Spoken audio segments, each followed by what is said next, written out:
الله أكبر.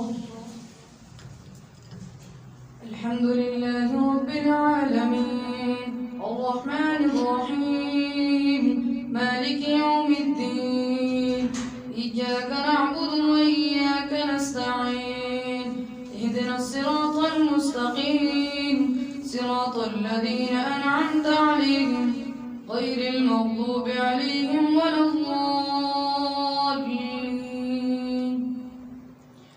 ألف لام ميم ذلك الكتاب لا ريب فيه هدى للمتقين الذين يؤمنون بالغيب ويقيمون الصلاة ومما رزقناهم ينفقون والذين يؤمنون بما أنزل إليك وما أنزل من قبلك وبالآخرة هم يوقنون أولئك على هدى من ربهم وأولئك هم المفلحون.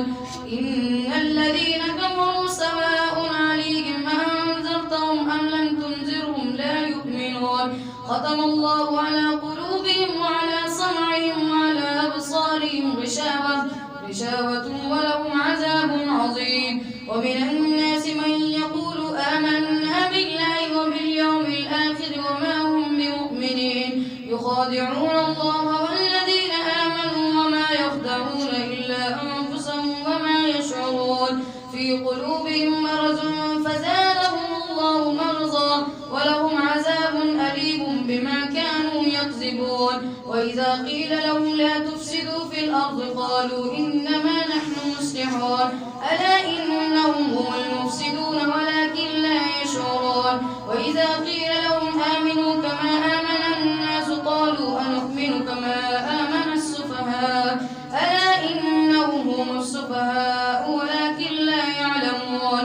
وإذا لقوا الذين آمنوا قالوا آمنا وإذا خلوا إلى شياطينهم قالوا إنا معكم إنما نحن مستهزئون الله يستهزئ بهم ويمدهم في طغيانهم يعمهون.